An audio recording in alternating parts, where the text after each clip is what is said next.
Hey gang, thanks for being back with us. We again are with Pastor J.D. Bowman from Harvest Fellowship Church, south of Crawfordsville, Indiana.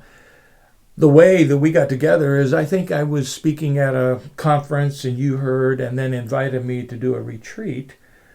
That's and right. Since then,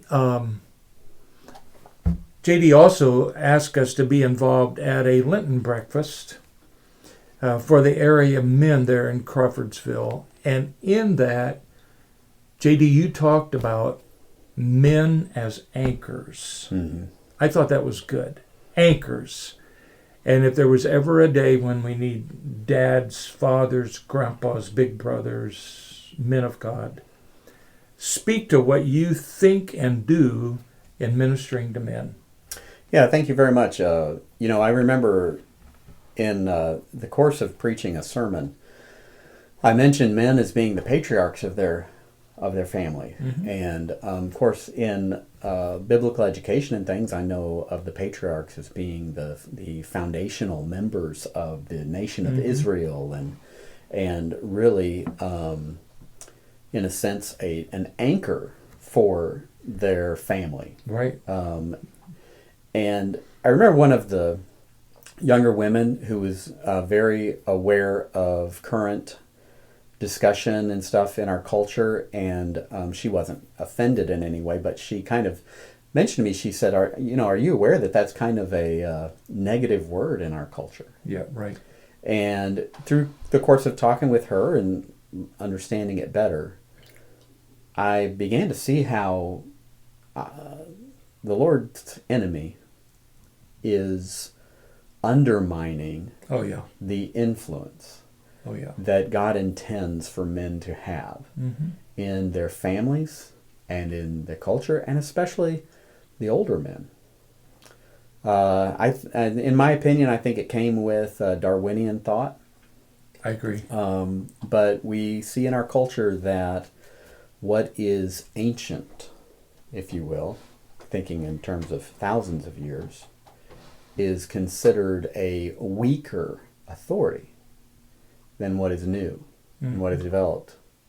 But we also see that in relationships as well. Yeah. With somebody's kind of past their prime, if you will, that our culture has long stopped listening to them. But also, sadly, a lot of our men have accepted that. And so the focus of our Lenten breakfast season has been the importance and the value of being that anchor. Amen. So, and we think of the culture that threatens to sweep away an entire family as kind of like a strong current. You bet.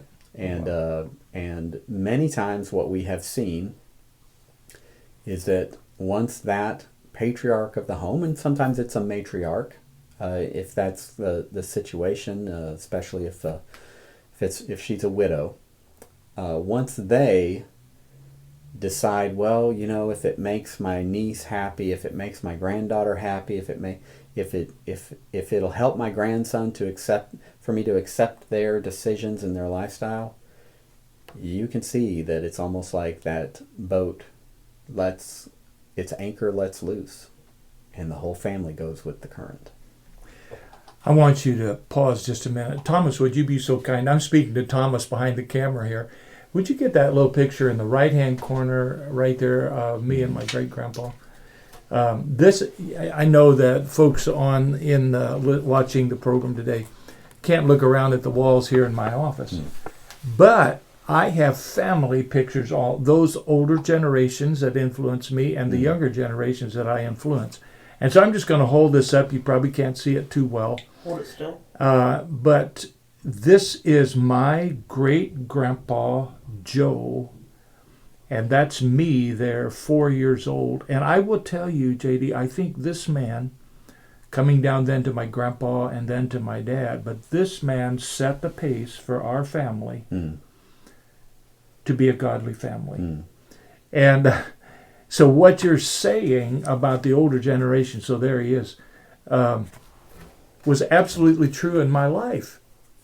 And when I give my testimony, I'm always thanking God for my heritage of older men. And my dad and I had a great relationship. I just put it there for now, but we had a great relationship. One short story on my part. I was one day out on the farm. I was witnessing to the neighbor. His name was Russell.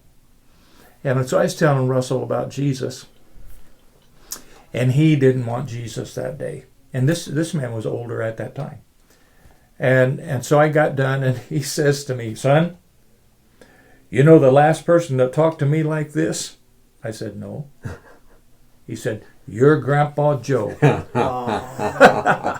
So, there I was out on the mission, and my grandpa going ahead of me. Yeah. And that's awesome. You must have felt that heritage. Oh, I did. I felt it all the time. And so anyway, we could talk a long time. So glad to hear this. We're going to cut this off at this point. We're going to come back. And I want you to talk to the folks about what you do to develop your men at Fellowship. Okay? Yep, absolutely. All right. Thanks for watching.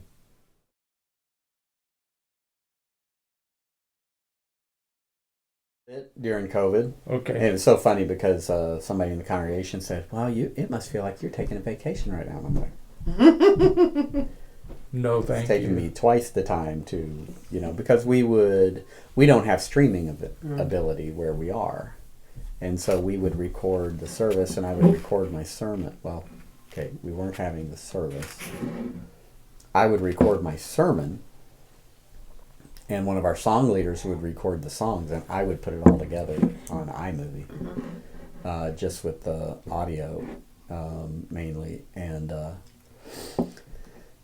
I couldn't believe how much more difficult it was to preach to a microphone than to a people. Those facial, you love those faces. I do anyway. Yeah. So, all right, let's do call to the